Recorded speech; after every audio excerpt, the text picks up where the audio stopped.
नमस्ते साथियों। चुनाव में जैसे हम लोगों को भी दौड़ धूप रहती है, मीडिया के साथियों को भी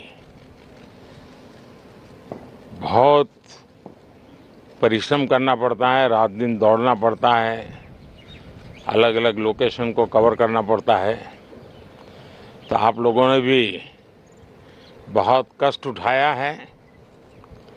मैं आशा करता हूं कि मीडिया जगत के सभी साथियों का स्वास्थ्य अच्छा रहा होगा और पिछले एक आध सप्ताह का जो विराम मिला है उसके कारण भी अब आप फ्रेश होकर के फिर से मैदान में आए होंगे।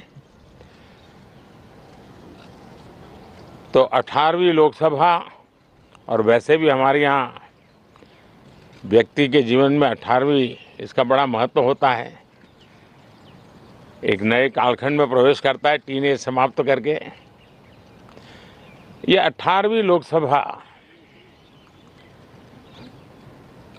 एक प्रकार से नई ऊर्जा, युवा ऊर्जा और कुछ कर गुजरने के इरादे वाली ये लोकसभा है और आजादी का अमृत महोत्सव के बाद का ये पहला चुनाव है। और एक प्रकार से ये वो 25 वर्ष हैं जो हमारे अमृतकाल के 25 वर्ष हैं और जो 2047 देश जब आजादी की शताब्दी मनाता होगा, एक प्रकार से उन सपनों को साकार करने का एक बहुत महत्वपूर्ण पड़ाव ये 18वीं लोकसभा है। साथियों, एनडीए सरकार को तीसरी बार देश की सेवा करने का देशवासियों ने आदेश दिया है, अवसर दिया है। मैं देशवासियों का फिर से एक बार ये अवसर देने के लिए हृदय से आभार व्यक्त करता हूं और मैं देशवासियों को विश्वास देता हूं कि पिछले 2 टर्म में जिस गति से देश आगे बढ़ा है,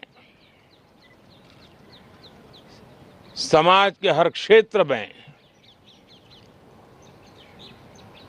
परिवर्तन साफ साफ नजर आ रहा है। 25 करोड़ लोगों का गरीबी से बाहर आना, ये अपने आप में हर भारतीय के लिए बड़ा गर्व का विषय है। और मैं देशवासियों को विश्वास दिलाता हूं कि 18वीं लोकसभा में भी, हमारे 5 साल के कार्यकाल में भी, हम उसी गति के साथ, उतने ही समर्पण भाव से देश की आशा आकांक्षाओं को पूर्ण करने में कोई कमी नहीं रखेंगे। आज सुबह एनडीए की मीटिंग हुई थी। एनडीए के सभी साथियों ने मुझे फिर से एक बार इस दायित्व के लिए पसंद किया है और सभी एनडीए के साथियों ने राष्ट्रपति जी को इसकी जानकारी दी और राष्ट्रपति जी ने मुझे अभी बुलाया था और मुझे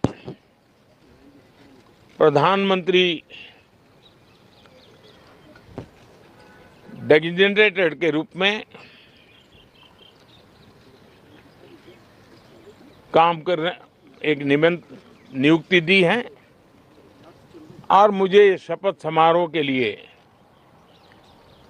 और मंत्रिपरिषद के सदस्यों के सूची के लिए उन्होंने सूचित किया है। मोटे तौर पर मैंने राष्ट्रपति जी को कहा है कि हमें 9 तारीख शाम को सुविधा रहेगी। अब बाकी डिटेल तो राष्ट्रपति भवन वर्कआउट करेगा और हम तब तक मंत्रिपरिषद की सूची राष्ट्रपति जी को सुपुर्द करेंगे। उसके बाद शपथ समारोह होगा। साथियों, सरकार एनडीए की एक प्रकार से एनडीए 1, एनडीए 2 और एनडीए 3 ये एक निरंतरता है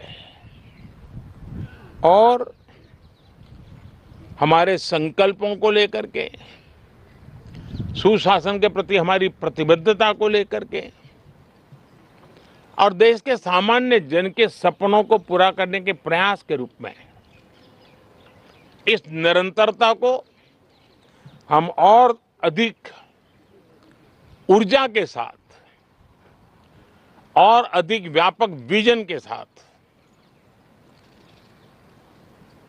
आगे बढ़ाएंगे और समय सीमा में लक्ष्यों को प्राप्त करने का हमारा प्रयास रहेगा। 2014 में मैं बहुत नया था।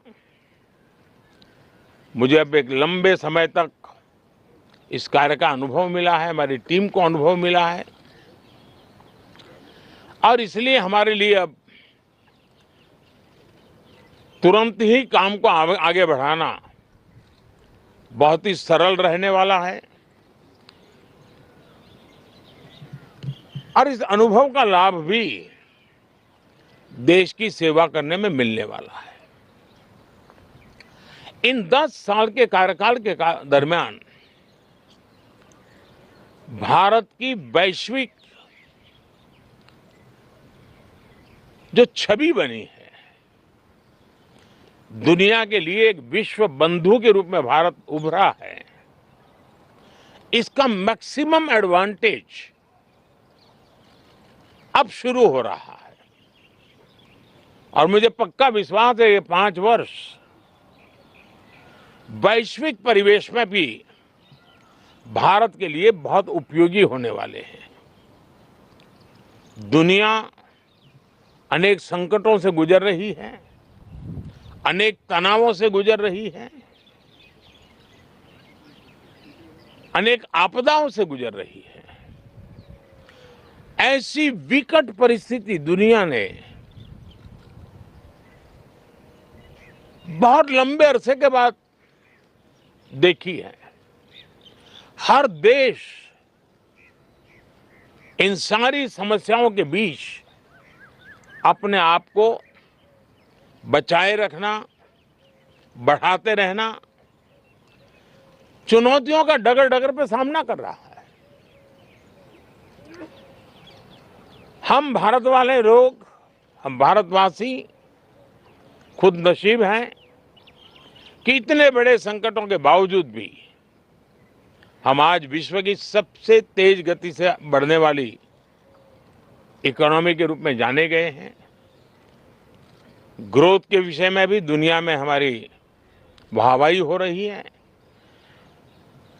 अब एक स्टेबल गवर्नमेंट मिलने के कारण